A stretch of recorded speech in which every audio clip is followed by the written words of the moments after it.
Well, now I want to move to Tom Farrell, who had knee surgery, but he's recovering. Went to his physical therapist today, so he's not standing too well. He's sitting right now, but he is trying to desperately finish the Spillane Building, which will not be done tonight, but he's moving toward completion, and next week he will complete it. So, Tom, we're looking forward to it. Thank you so much. Well, thank you again for having me. And my knee is slowly recovering. That was not physical therapy. That was physical torture today.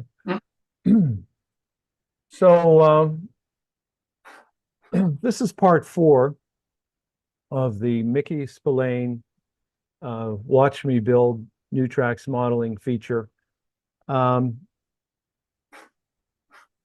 This is an original kit designed by Thomas Yorke, who I've pontificated in the past is literally a living John Allen in our hobby.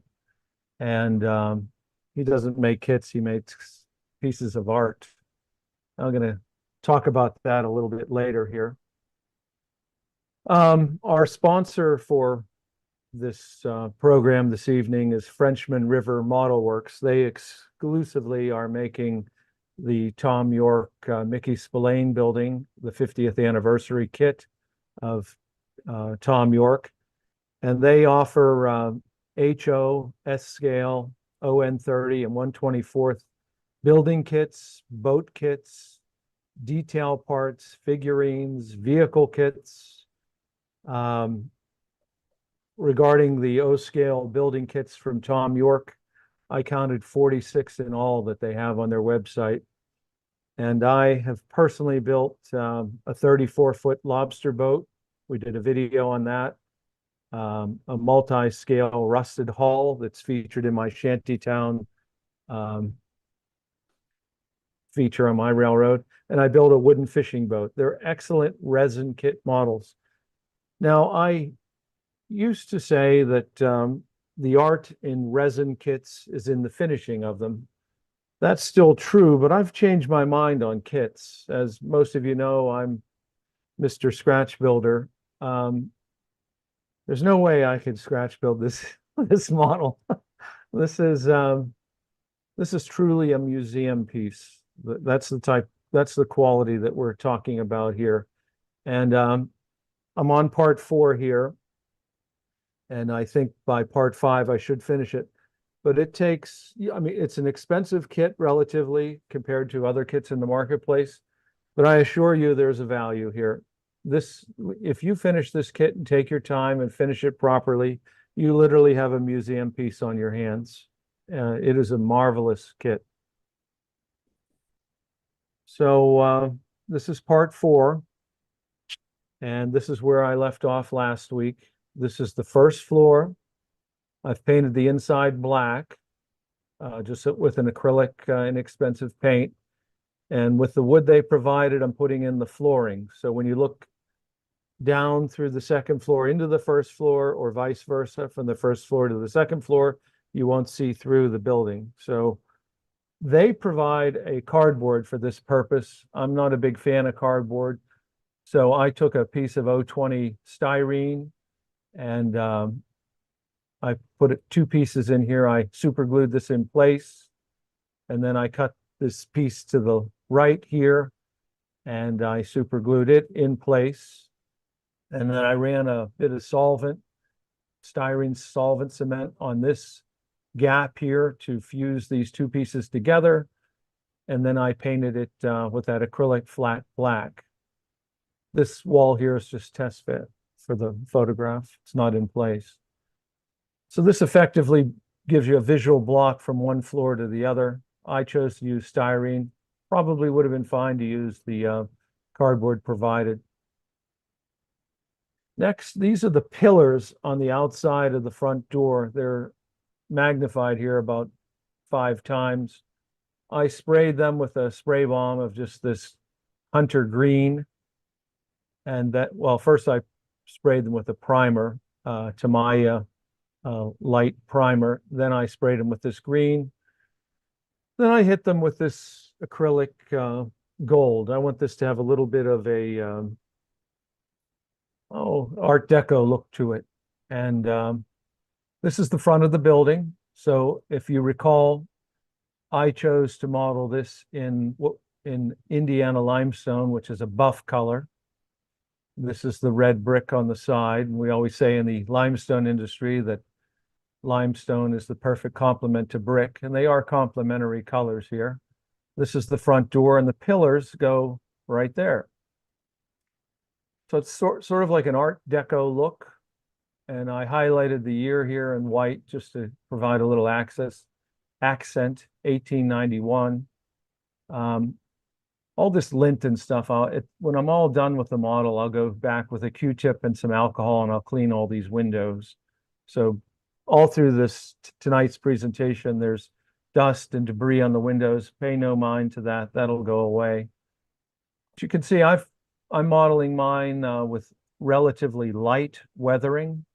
Tom Yorke is doing a building that's past its prime. My building's in its prime. This is the turret. Now, I will admit I had to go to the directions on this just to make sure I wasn't putting this together incorrectly. My little game is never to look at the directions, but I thought probably be best not to super glue this together wrong. So this is the top and bottom of the window section of the turret. It's basically two pieces here. Again, this is from sanding. I just glued this onto this. And now I have the top and bottom complete. Jump to the painting. Let me see, that's not a very good photograph. The picture on the left, basically it goes window, panel, window, panel, window.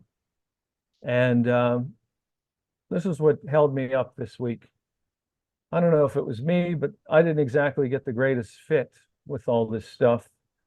So I had to go back and putty it. And incidentally, this would be normally I build everything that looks decrepit. This would be wonderful to leave it like this, in my opinion. I mean, that just looks marvelous. But I'm building the building in its prime. So what I did is I took this Tamiya putty and I filled all the cracks, sanded it and filled and sanded it. And then I sprayed it all over again, a base color. And then I began this Art Deco look. And again, this is still early in the program. I go back and touch things up, but this is pretty much my base colors. This is with pan pastels on it. I'll go in with a Q-tip and alcohol and remove this and take a little of this off. It's pretty heavily dusted right now. This is the right side of it. You don't have to get this perfect because I'm weathering it slightly. This is a nice look, gold, tan, green, gold. You know, they look nice together, these colors. There's the left-hand side. I'm going to put window shades in here. This is looking through the window section. I've painted this black and I've put in the glass. They give you the pre-cut, laser cut acetate for the windows, which is nice. There's the front of the building again. The turret sits right up on top there, like that. It is an impressive model. You really need to see it in person. I intend to finish this next week and take some really nice photographs. There's still a lot of work to be done here on what I call a bounce, where if you see this line, for example, this little green line, I have to go in there and touch that with tan. Then if I get tan on the gold, I got to hit it with gold. And I go back and forth till I get it perfect. This is pretty much done up here. I'm going to tone this weathering down a smidgen and clean these windows, but it's a striking model. It really is an impressive kit. And this kit has changed my mind on kits in general. If I can find quality kits like this in the marketplace, you know, I'm going to start making them. This is just a beautiful model, and it's relatively expensive compared to other kits, but you have to equate the value and the time. This one is not super glue 4 walls and put a roof on.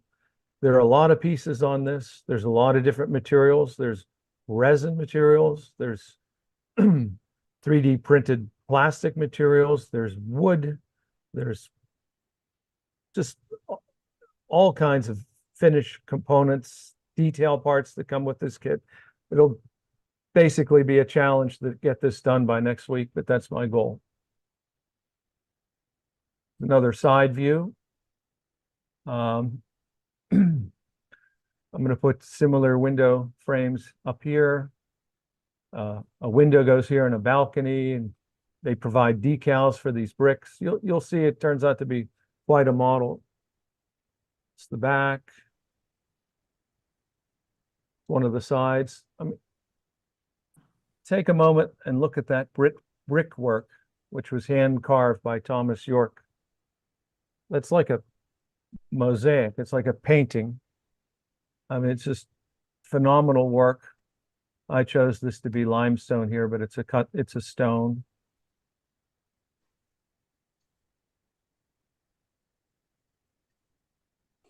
This isn't in place yet.